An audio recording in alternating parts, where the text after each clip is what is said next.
Black Bull of Norroway by Andrew Lang. And many a hunting song they sung, and song of game and glee, then tuned to plaintive strains their tongue of Scotland's luve and lay, to wilder measures. Next they turned the Black Bull of Norroway. Sudden the tapers ceased to burn, the minstrels ceased to play. The Count of Keeldar by J. Leyden.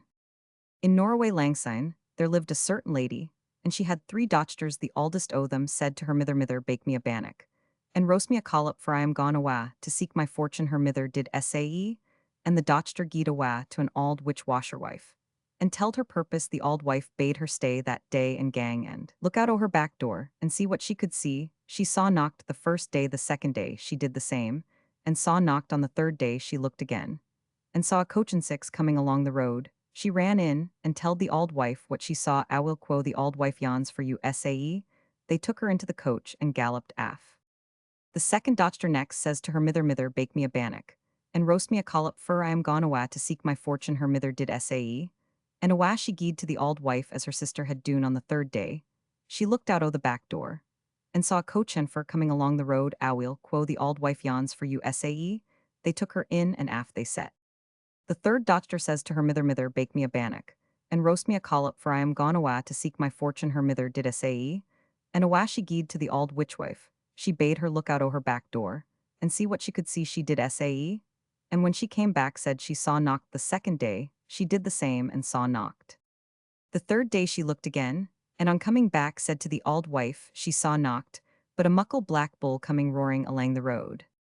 I will quo the auld wife yawns for you. On hearing this, she was next to distracted by grief and terror, but she was lifted up, and set on his back, and awa they went.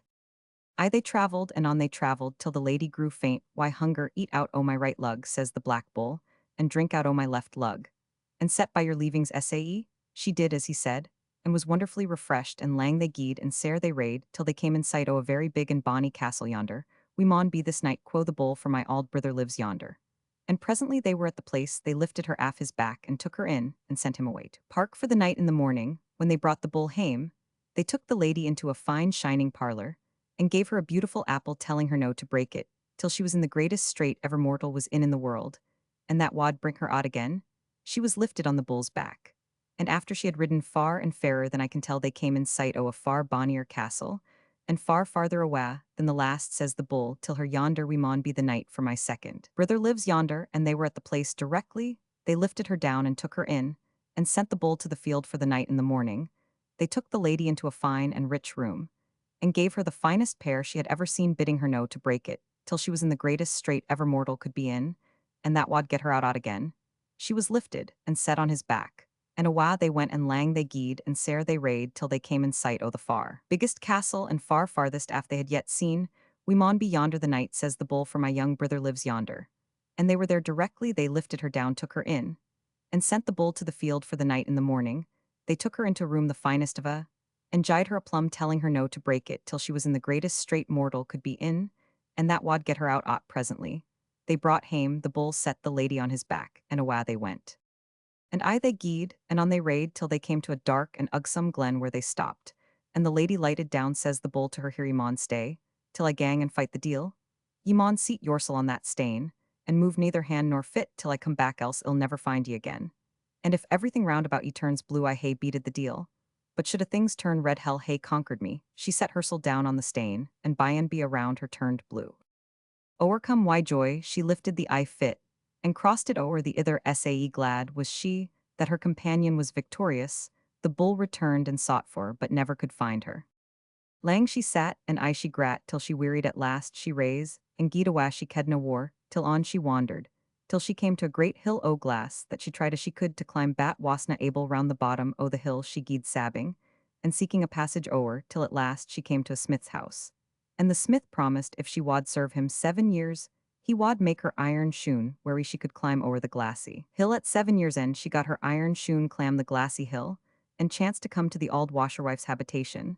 There she was telled of a gallant young knight that had given in some bluety sarks to wash, and weaver washed these sarks, was to be his wife. The auld wife had washed till she was tired, and then she set to her dochter, and baith washed, and they better washed in hopes of getting the young knight, but they could do they couldna bring out a stain. At length they set the stranger damosel to work, and whenever she began, the stains came out pure and clean. But the auld wife made the knight believe it was her dochter had washed the sark, so the knight and the eldest dochter were to be married. And the stranger damosel was distracted at the thought of it, for she was deeply in love wi him, so she bethought her of her apple, and breaking it, found it filled with gold and precious jewelry, the richest she had ever seen. All these she said to the eldest dochter, I will give you on condition that you put off your marriage for I day, and allow me to go into his room alone at night. So the lady consented, but meanwhile the auld wife had prepared a sleeping drink, and given it to the knight wha drank it, and never wakened till next morning. The lelang knight their damosel sabbed and sang. 7 lang years I served for thee the glassy hill, I clam for thee the bluety shirt, I rang for thee and wilt thou no walkin and turn to me. Next day she kent know what to do for grief. She then brack the pear, and found it filled wide jewelry far richer than the contents o' the apple wi' the jewels. She bargained for permission to be a second night in the young knight's chamber. But the auld wife gied him another sleeping drink, and he again sleep it, till morning a night. She kept sighing and singing as before. 7 lang years I served for the Roman 100 still he sleep it, and she nearly lost hope athegither. But that day when he was out at the hunting somebody asked him what noise and moaning was yon they heard all last night in his bedchamber. He said he heard na ony noise, but they assured him there was sae, and he resolved to keep waking that night to try what he could hear, that being the third night, and the damosel being between hope and despair. She brack her plum, and it held far the richest jewelry of the three. She bargained as before, and the auld wife as before took in the sleeping drink to the young knight's chamber. But he telled her he couldna drink it that night without sweetening, and when she gied awa for some honey to sweeten it, why he poured out the drink. And sae made the auld wife think he had drunk it. They went to bed again, and the damosel began as before singing.